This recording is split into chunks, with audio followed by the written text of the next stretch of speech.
Hi అండి అందరికీ. ఇదైతే నా డెలివరీ వీడియో. నా డెలివరీ ఎలా స్టార్ట్ అయ్యి ఎలా ఎండ్ అయిందో ఈ వీడియోనైతే చూడండి. వీడియోలోకి వెళ్ళే ముందు లైక్ చేసి సబ్స్క్రైబ్ చేసుకోండి ప్లీజ్.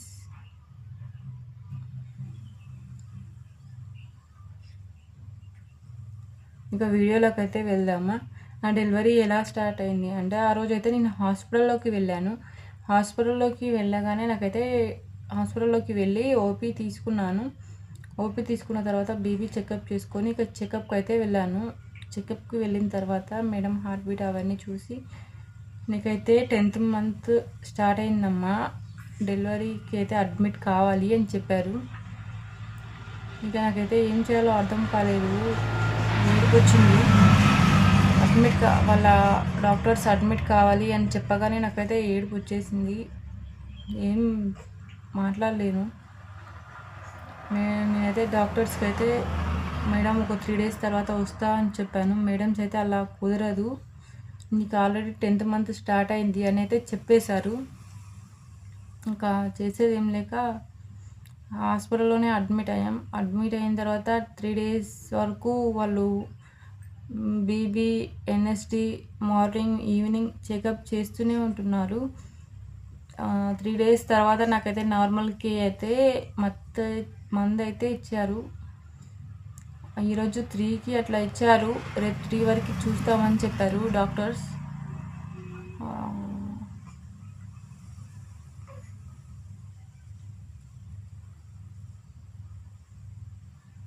నాకైతే పెయిన్స్ రాలేదు. మందు పెట్టగానే ఫస్ట్ 2 times 3 times అట్లా వచ్చాయి, కానీ మళ్ళీ రాలేదు. ఇక నాకైతే అప్పటి నుంచి పెయిన్స్ అయితే రాలేదు. రేపు 3కి అట్లా చూస్తాను అని చెప్పారు కదా, ఈరోజు 3 వరకు చూస్తాను అని చెప్పారు. నాకైతే పెయిన్స్ రాకపోవడంతో ఇక నాకైతే చెక్ చేసి బేబీ కడుపులో మోషన్ పాజ్ చేసిందండి.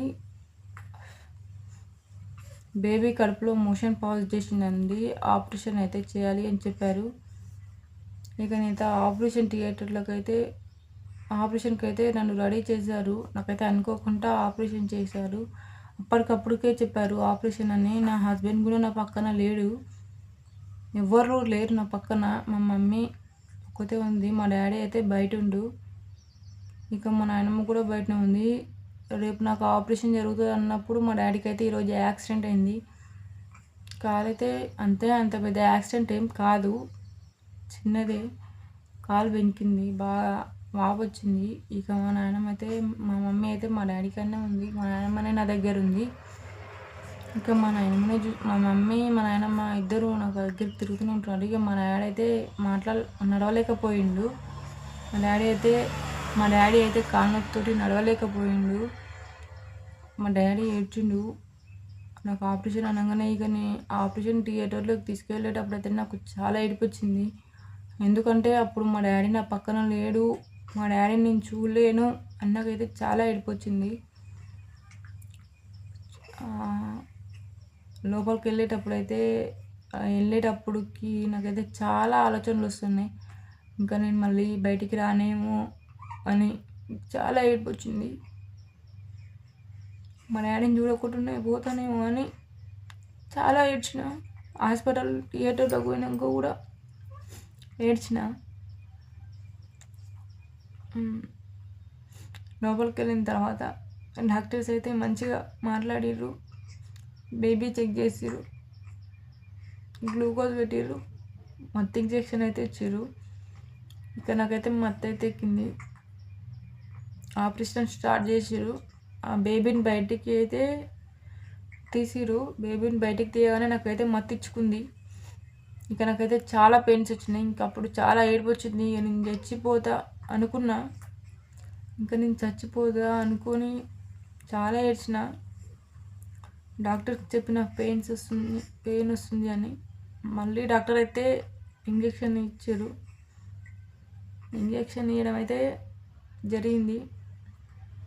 ఇక ఇంజెక్షన్ ఇచ్చిన తర్వాత ఇక నాకైతే మెలకు లేదు, పడుకున్నాను. ఆ తర్వాత ఏం జరిగింది అని అయితే నాకు తెలియదు. ఆపరేషన్ అయిపోయిన తర్వాత నన్నైతే ఐసీయూలోకి తీసుకెళ్ళారు. ఐసీయూలోకి తీసుకెళ్ళి డ్రెస్సింగ్ చేంజ్ చేయడం అలా అయితే జరిగింది. నాకెవరు పుట్టిరో చూడాలి అనుకుంటున్నారా? పాప పుట్టిందా బాబు పుట్టిందా అనుకుంటున్నారా? నా పాప పుట్టిందా బాబు పుట్టిందా అనేది నేనైతే నెక్స్ట్ వీడియోలో అప్లోడ్ చేస్తాను. మీరైతే గెస్ చేయండి నాకు ఎవరు పుట్టింది అని. ఎవరు పుట్టినా మీ బ్లెస్సింగ్స్ అయితే నాకు కావాలి, ఇవ్వండి. మీ బ్లెస్సింగ్స్ ఇవ్వండి. మా పాపకి